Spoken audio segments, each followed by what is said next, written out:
मी विचार करत होतो की ह्या वीकेंडला आपण ट्रेकिंगला जाण्याचा प्लॅन करू शकतो.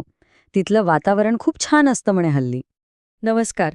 आपण बघतो की कोणतीही गोष्ट कितीही मजबूत असली तरी वापरून वापरून झिजतेच, बरोबर? पण विचार करा, या झिजण्यालाच आपण थांबवू शकलो तर? आज आपण अशाच एका जबरदस्त टेक्नॉलॉजीबद्दल बोलणार आहोत, जी पोलादाला अक्षरशः एक चिलखत घालते. याचं नाव आहे हार्ड फेसिंग. फक्त कल्पना करा की एखाद्या मशीनचा स्टीलचा पार्ट नेहमीपेक्षा 20 पट जास्त काळ टिकवला तर? हो, हे अगदी शक्य आहे. आणि ते नेमकं कसं होतं, हेच आपण आज सविस्तरपणे पाहणार आहोत. चला, सगळ्यात आधी मूळ समस्या समजून घेऊया. मोठमोठ्या इंडस्ट्रीमधली मशिनरी रोज एका मोठ्या लढाईला सामोरी जात असते. ही लढाई असते सतत होणाऱ्या घर्षणाची, प्रचंड उष्णतेची आणि गंजण्याची. आणि या सगळ्यामुळे धातू हळूहळू थकून जातो, कमकुवत होतो. आणि ह्याचा परिणाम तो खूप मोठा असतो. उद्योग आणि शेतीत वापरले जाणारे महत्त्वाचे भाग सतत झिजत राहतात. यामुळे होतं काय की मशीन अचानक बंद पडते, दुरुस्तीचा खर्च वाढतो आणि सारखे नवीन पार्ट्स विकत घ्यावे लागतात. म्हणजे वेळ आणि पैसा दोन्हींचा अपव्यय. पण या समस्येवर एक खूपच प्रभावी उपाय आहे. तो म्हणजे हार्ड फेसिंग. हे म्हणजे जणू काही पोलादासाठी एक मजबूत, अभेद्य चिलखत तयार करण्यासारखं आहे. हे एक अत्यंत हुशारीने वापरलं जाणारं तंत्रज्ञान आहे. तर मग हे हार्ड फेसिंग म्हणजे नेमकं काय आहे? एकदम सोप्या शब्दांत सांगायचं झालं तर समजा आपल्याकडे एक मूळ धातू आहे जो थोडा मऊ आहे. हार्ड फेसिंगमध्ये आपण काय करतो तर या भागावर एका जास्त कठीण धातूचा एक थर चढवतो, म्हणजे वेल्डिंग करून एक लेयर देतो. आणि हा जो नवीन थर आहे ना, तो त्या भागासाठी एका ढालीसारखं काम करतो. तो त्याला घर्षणापासून, उष्णतेपासून आणि गंजण्यापासून वाचवतो. ही प्रक्रिया साधारणपणे 3 सोप्या टप्प्यांमध्ये होते.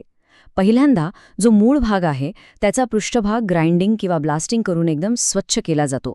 दुसऱ्या टप्प्यात एका कठीण मिश्रधातूचा म्हणजे अलॉयचा थर वेल्डिंगद्वारे त्याच्यावर चढवला जातो.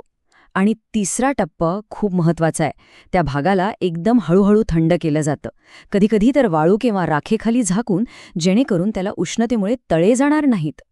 आता हार्ड फेसिंगची खरी जादू आहे ना, ती योग्य मिश्रधातू म्हणजे अलॉय निवडण्यात आहे. कारण प्रत्येक कामासाठी आणि प्रत्येक प्रकारच्या झिजेसाठी एक विशिष्ट प्रकारचा अलॉय वापरावा लागतो. इथे बघा, वेगवेगळ्या गरजांसाठी वेगवेगळे अलॉय आहेत. उदाहरणार्थ, जिथे खूप जास्त घर्षण आणि गंज लागण्याचा धोका आहे, तिथे क्रोमियम असलेलं स्टेनलेस स्टील वापरतात. तर जिथे आघात सहन करायचा आहे, तिथे जास्त कार्बन असलेला अलॉय उत्तम काम करतो. हे अगदी एका शस्त्रागारासारखं आहे, जिथे प्रत्येक धोक्यासाठी एक वेगळं, खास शस्त्र तयार आहे. चला, आता या तंत्रज्ञानाच्या जबरदस्त फायद्यांकडे वळूया. कारण हे फक्त पार्टची दुरुस्ती करत नाही, तर त्याहून बरंच काही करतं. आणि आता येतो सगळ्यात महत्त्वाचा भाग. याचा फायदा किती होतो? तर ऐका, हार्ड फेसिंगमुळे कोणत्याही झिजणाऱ्या पार्टचं आयुष्य 2 नाही, 5 नाही, तर तब्बल 12 ते 20 पटींनी वाढू शकतं. हो, 20 पट! म्हणजे विचार करा, किती मोठी गोष्ट आहे ही. यावर केलेला खर्च कितीतरी पटींनी वसूल होतो.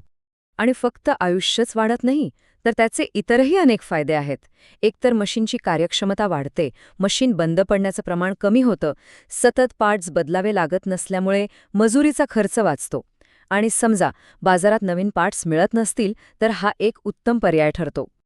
बरं, आता हे सगळं ऐकून झालं, पण प्रत्यक्षात हे तंत्रज्ञान कुठे आणि कसं वापरलं जातं? चला, काही ठोस उदाहरणं बघूया. हे बघा, ही आहे खोदकाम करणाऱ्या मशीनची बकेट. तिचा जो पुढचा भाग असतो ना, तो सतत दगड आणि मातीमध्ये घासतो. हार्ड फेसिंगमुळे त्याला एक संरक्षक कवच मिळतं, ज्यामुळे तो जास्त काळ टिकतो.